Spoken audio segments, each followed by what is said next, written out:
Israel के पास हथियार खत्म हो गए हैं, इसराइल के पास मिसाइलें खत्म हो गई हैं, तो इसराइल अब तबाही के दिहाने पर आ गया है और हमास ने इसराइल को धूल चटा दी है। तल अवीव बिल्कुल तबाह हो गया है, इनका जो अशदाद शहर है वो भी बिल्कुल तबाह हो गया है। इसके अलावा बहुत सारे हीफा शहर की पोर्ट्स थी वो सारी की सारी बर्बाद हो गई। अब बात यह है कि अमेरिका ने वो काम कर दिखाया है जो किसी के वहमो गुमान में नहीं था। आपको ये बता दें कि इसराइल को अमेरिका ने 735 मिलियन डॉलर के इमरजेंसी हथियार फराहम करने का ऐलान कर दिया है। कांग्रेस ने इसकी अप्रूवल दे दी है। तो एक बात समझ में आनी चाहिए कि इसराइल और अमेरिका की दरअसल प्लानिंग है क्या। आपको आगे वीडियो में चलकर बड़े आसान अल्फाज में समझाएंगे कि जो नेतन्याहू है उसकी प्लानिंग क्या है, मुसलमान ममालिक के खिलाफ क्या क्या बड़े एक्शन ले रहे हैं। अब अमेरिका को चाहिए तो ये था कि वो जंग बंदी की तरफ आए, जंग को रोकने के लिए काम करे, लेकिन उसने हथियार फराहम करने का ऐलान कर दिया है। तो इसके क्या कॉम्प्लिकेशंस होंगे, क्या रिजल्ट्स होंगे और हमास ने किस तरह इजरायलियों को धूल चटाई है, ये आज की इस वीडियो में डिटेल के साथ आपके साथ शेयर करेंगे। छोटी सी गुजारिश है कि आप हमारा यूट्यूब चैनल हसनात टीवी को सब्सक्राइब कर लें, घंटी के निशान को दबा लें ताकि लेटेस्ट न्यूज आप तक बर वक्त पहुंचती रहे। दोस्तों, सबसे पहले मैं आपको ये बताना चाहता हूँ कि जो इसराइल है वो एक मुल्क से नहीं लड़ रहा, वो हमास से भी लड़ रहा है। फलस्तीन का एक ग्रुप है जिसका नाम अल कस्साम है, उससे भी लड़ाई कर रहा है, जॉर्डन के साथ लड़ रहा है। इसके अलावा हिजबुल्लाह के साथ, लबनान पूरा मुल्क जो हिजबुल्लाह चलाता है उसके साथ, इसके अलावा मिस्र के साथ लड़ रहा है। और बड़ी अहम बात यह है कि तुर्की और ईरान भी इस जंग में कूदे हुए हैं। इस जंग में हिजबुल्लाह इसराइल को लेकर बैठ गया था, तो इसराइलियों ने क्या खाक ईरान, तुर्की, जॉर्डन, मिस्र के साथ लड़ना था, तो लिहाजा इसके मिसाइल और इसके हथियार खत्म होने ही थे। तो बात यह है कि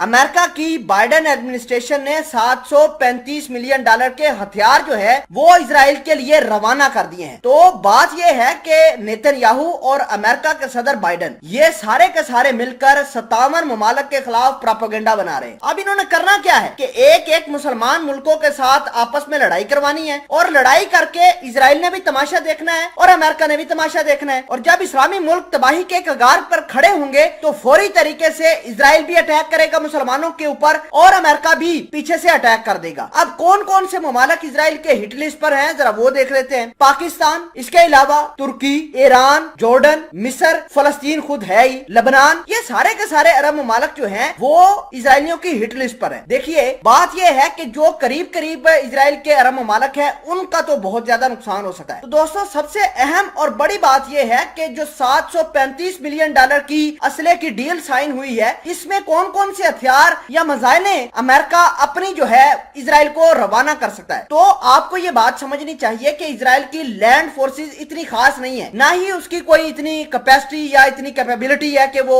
हमास के साथ लड़ सके। हाँ, उनकी एयरफोर्स बड़ी ताकतवर है, इसी की वजह से आज इसराइल जो है दमखम दिखाता है। इसराइल की एयरफोर्स के पास F-16 एडवांस किस्म के भी हैं और F-35 जहाज भी हैं। अब अमेरिका इन्हीं जहाजों की मिसाइलें, F-16 की मिसाइलें और F-35 की मिसाइलें इसराइल को रवाना कर रहा है। तो आपने देखा होगा कि गजा की पट्टी पर या फलस्तीन के अंदर या हमास के ठिकानों पर जो इजरायली कार्रवाइयां हुई है वो सारी की सारी फजाई कार्रवाइयां हुई। तो इनके पास जो हथियारों की कमी हुई है वो जहाजों के अंदर जो मिसाइलें इस्तेमाल होती हैं F-16 और F-35 के अंदर वो खत्म हुई हैं। तो अमेरिका उन जहाजों की जेरे इस्तेमाल मिसाइलें भेज चुका है और मजीद भी भेजने वाला है। तो ये जंग जो है इसराइल और फलस्तीन के दरमियान ये अगले लेवल पर जाएगी, क्योंकि अमेरिका को ये चाहिए था कि वो जंग बंदी करे, वो जंग बंदी नहीं कर रहा बल्कि इसराइल को हथियार दे रहा है। इसका मतलब ये है कि इनकी इंटेंशन ये है कि मुसलमानों को खराब करे, मुसलमानों को बर्बाद करे और साथ साथ फलस्तीन के ऊपर इसराइलियों का कब्जा करवा दे। तो ये बाइडेन एडमिनिस्ट्रेशन की सोच है।